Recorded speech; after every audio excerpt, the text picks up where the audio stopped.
Welcome back to another episode of Warren Cali. In this episode, I will detail a story of how a father and son took revenge and killed an enemy. Tyson was known on the streets as Tiny Termite. He was a 16-year-old gang member, and he claimed a gang called 4 Block, which was in Rialto. Tyson rival from an enemy gang name was Greg. Greg on the streets went by the name of Black. With being in the streets and being rivals, they would have several altercations against each other, and they all would go bad. Greg caught Tyson slipping, and he shot Tyson in the shoulder in February of 2006. Tyson refused to cooperate with the police. Tyson told police he was no longer living in Rialto, and he did not want anything done, and he did not want to go to court. Tyson signed a form he was refusing to prosecute and go forward with any snitching, and the Rialto Police Department was forced to close the case. Just 2 months after the shooting in February, in April of 2006, Tyson's dad Albert was released from prison. Albert had a well-known reputation in the streets, and he was always back and forth in prison. He wanted his son to get revenge on the guy that shot him, being Greg. Just 10 days after his father's release, Tyson would get the chance for revenge.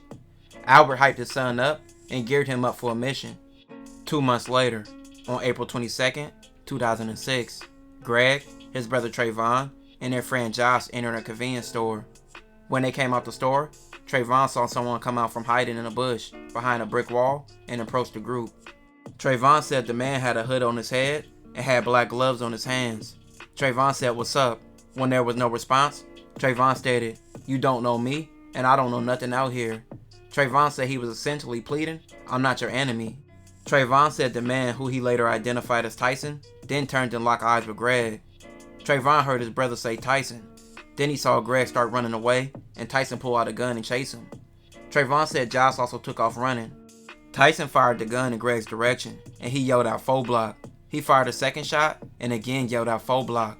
Tyson fired more shots as he ran after Greg. The gunshots hit Greg once in the hand, and in his back twice, causing him to eventually collapse.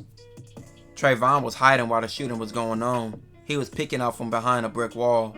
He lost sight of his brother Greg. Several witnesses in the area saw the shooter run to Greg and while he was laying motionless and was less than 3 feet away, and he stood over Greg. He fired 2 more shots into the back of Greg's head.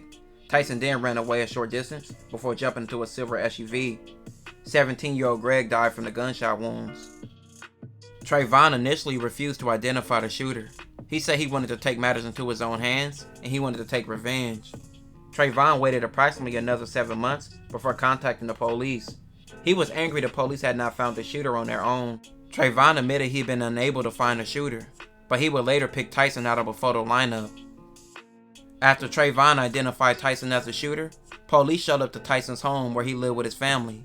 They seen in the driveway a silver SUV, the same one believed to be the getaway car that Tyson used in the shooting. When both were questioned by the police, Albert and Tyson both presented alibis. Tyson stated that when Greg was shot, he was at a friend's house getting ready to attend a wedding, which was scheduled for later that night. Albert's defense was that he was with his family when Greg was shot.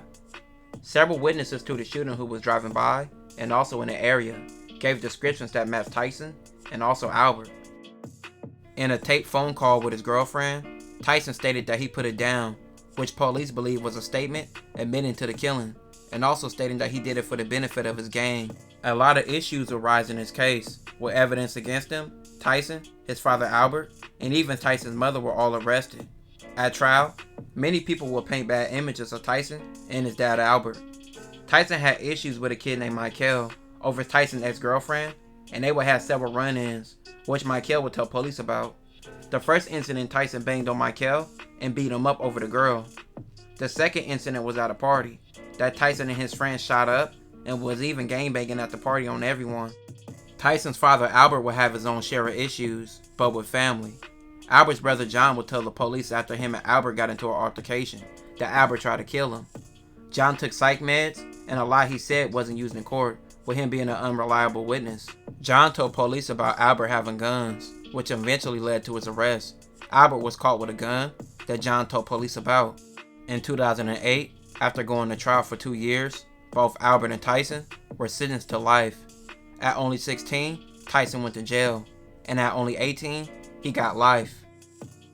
While in prison, Tyson found ways to be productive, going to school, going to church, and even being a part of a dog rescue program. Albert would later die in prison in 2019 from an overdose. Tyson was later released in 2024 after 18 years in prison. After his release from prison, Tyson began to speak in several reform programs for ex-prisoners. He changed his ways for the better and went back to school, trying to obtain a degree. He is just happy to be free and looking to better himself in his life.